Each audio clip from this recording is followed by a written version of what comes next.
Hello everyone, Xeno What If here. Bring in part 12 of What If Jaune arc was a Mandalorian. Link in the description of the fanfiction of this What If. Listen here YouTube. I do not own anything and this is not a scam. Chapter 34. They were at the entrance to the vault. Jaune, I will not do an Ozpin and lie to you Penny. I will be as brutally honest with you the whole time. When we make you a human you will bear a burden that only some can handle. We will give you the powers of the Winter Maiden. Penny, like the ones in the stories. Jaune, yes, and with that power you will become a target by malevolent forces from many places.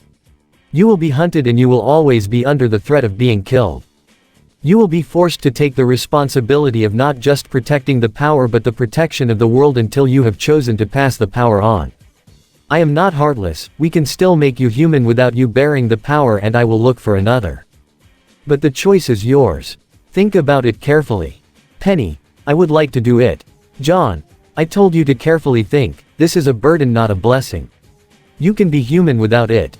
Penny, yes, but Papa told me stories of you and your people. I was born not just to be my Papa's little girl. But I want to protect him and all of my friends. I want to be the heroes he told me in his stories. Just like my friend RWBY. I don't care what I have to face, I will face it with my friends. Jaune, is that your final decision? And Penny nods without hesitation. For a moment Jaune saw the fire in her eyes that he has seen not only in RWBY but all those who yearn to be a Mandalorian.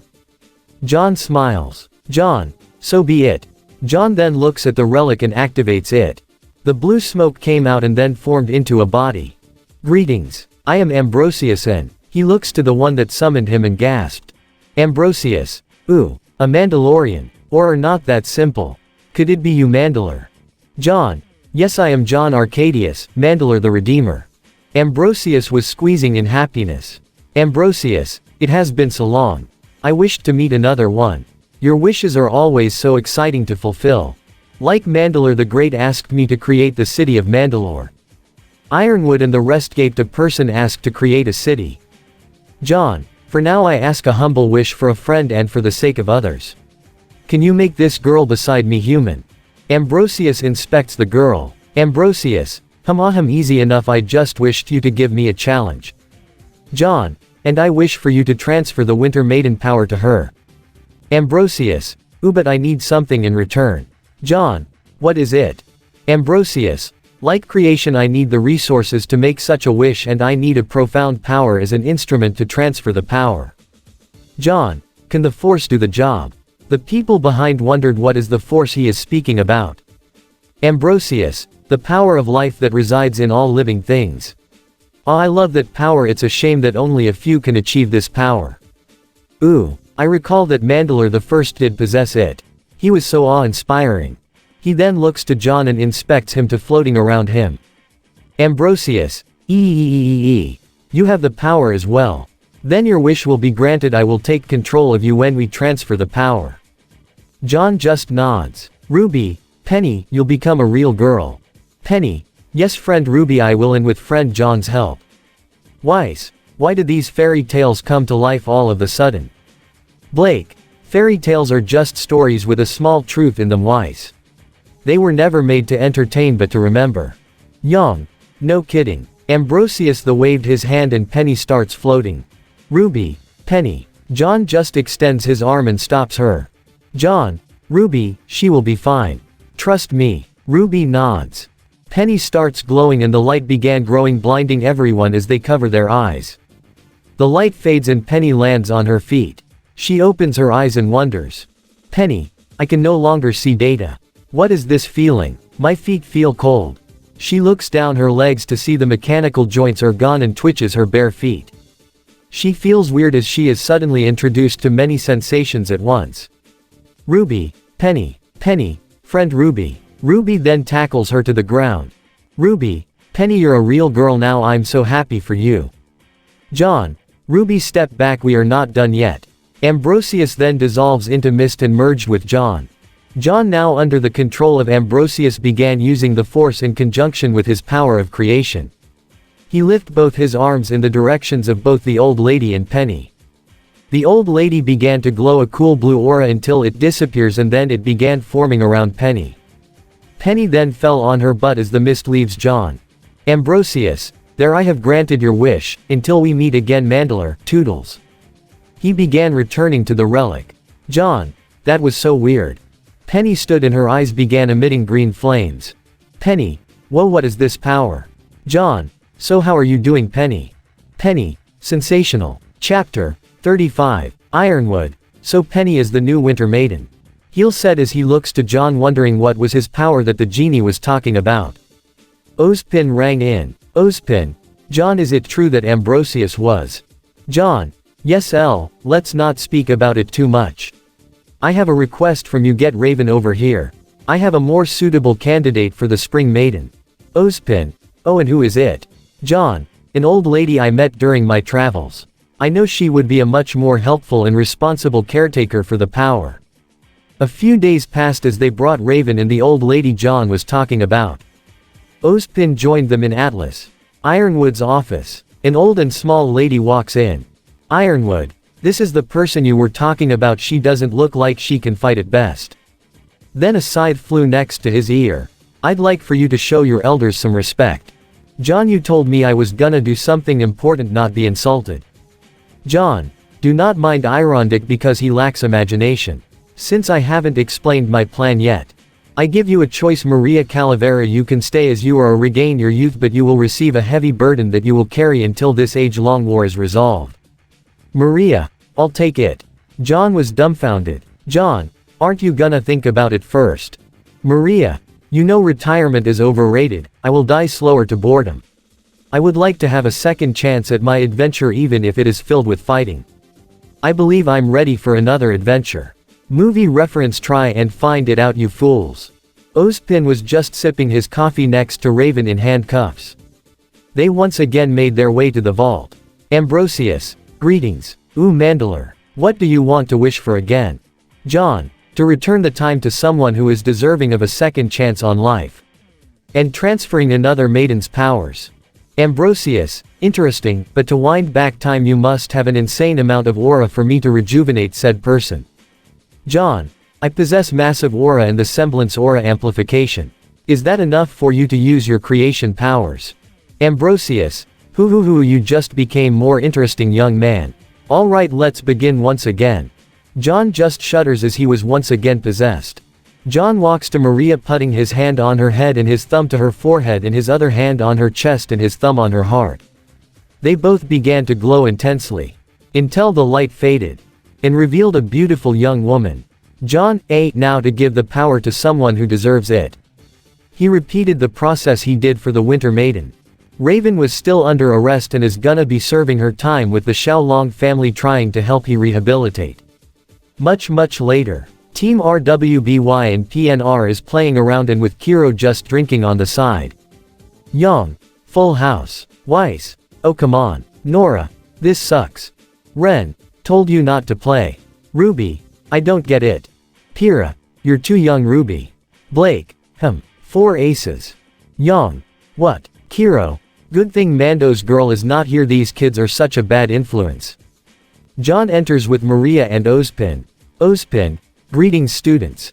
The kids, headmaster. Kiro looked at the new group and spat out his alcohol as he charges the woman. Kiro, are you the legendary Grim Reaper? Maria, laughs, yes, what's it to you? Kiro, can I have an autograph? As he presented Harbinger for her to sign with an engraving. Maria, hey Mondo, I got something for you. She then kisses his cheek. Jaune just blushes really hard. Jaune, what was that for? Maria winks. Maria, for this new lease on life, thanks a lot. Jaune, well, with 3 out of 4 maidens found, we are almost ready to assault the Grim Lands. Ozpin, I will accompany you, I wish to make amends. It is my final act as a former Grand Master of the Order. Jaune, as you wish. Now we need to find the Summer Maiden. Then somewhere deep in grim-infested woods, a girl with a sword just finished off a King Taijutsu. I feel stronger. Are the maidens finally coming together? Then her silver eyes shone with newfound power. Chapter 36. Mandalore Outer Wall Checkpoint. Mandalorian 1. Hey, do you ever wonder why we're here? Mandalorian 2. It's always on my mind. Are we a product of a cosmic coincidence, or there is a god out there with a plan for us? Mandalorian 1. What? No, I'm wondering, why are we here on this checkpoint? Why are we creating outposts and forward operating bases? Mandalorian 2. You didn't get the message. Mandalorian 1. The Mandalore has been found and have declared a crusade. Mandalorian 2. Who would have thought that we would be alive when a new Mandalore would lead us? No, I'm fired up. Mandalorian 1. That's the spirit. Then they noticed a woman with a white cloak approach the checkpoint. Mandalorian 1. Identify yourself. She then shows an emblem long forgotten, a symbol of the Silver Eyes tribe. The Mandalorians let her through.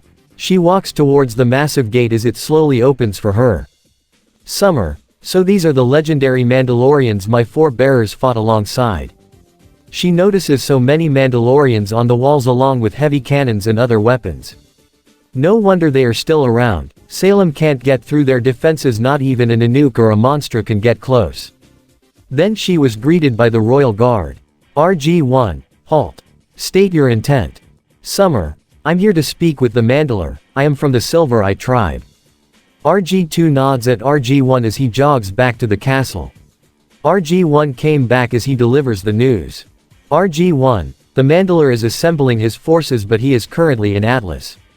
Summer nods as she was guided to a launch pad. She met the Night Owls as they were returning from cleansing an entire bandit clan. They are about to deliver the new to Mandalore. Koska. Hey, who are you? RG-2. She is from the Silver Eye tribe. She has come to meet with Mandalore. Then someone else joined the conversation. Bo-Katan. Well, he's at Atlas speaking to Ozpin and Ironwood as of now. Guardsmen, we'll take it from here. We'll escort her to Lord Arcadius. The royal guardsmen nodded and left to return to defend the palace.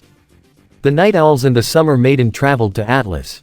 Meanwhile, Atlas Council. During the presentation of evidences. Ironwood. We are here to discuss the crimes of Jacques Schnee, of the SDC. Councilman 1. I admit we all here are guilty of complacency of the people's suffering. Councilwoman 1. Yes, we have all been too absorbed with our accumulation of power. RWBY tender my resignation and transfer all my power and responsibilities. I offer myself and the stolen wealth I had hoarded for those who are suffering in Mantle. Ironwood. We acknowledge your repentance, Councilwoman, so your punishment will be less severe. John. I am surprised you even cared. Councilwoman 1. Indeed, but when I saw you I remember the day I was saved by one of your own. It has been so long since that day, that I have become jaded in my view of the world. But now because of you I remember the kindness shown upon me and I will return it now. RWBY declare Robin Hill as my replacement. Councilman 1. Hear, hear. Anyone opposed? No one raised their hands. Councilman 2. Please Miss Robin, take a seat. We must discuss this emergency meeting. Ironwood. First order of business. He replays evidences by multiple recordings of Mandalorian infiltrators in the SDC mines. Councilman 1. I can't believe we've been a part of this. John. Complacency may be your crime, but you're not as bad as Jacques and all this who follow his commands. Robin. I see, let us take action. John. Already done. I have strike teams ready to lay down the law. All we need is your authorization. Councilman 1. You have it. John then relayed the commands. Councilman 2. You people are just amazing. If you can make this kind of changes for the kingdoms, why not reveal yourself sooner? John. During the formation of the kingdoms, was a turbulent time. People killing people for territory. Opportunists killing each other for power, and family killing family for succession. It was a dark time, and we Mandalorians cannot take action without us making it look like we were also grabbing for power. We build our strength through our honor and word. If we wish to unite, we must set a better example for you all to follow. Ozpin. Truly wise words, my friend. John.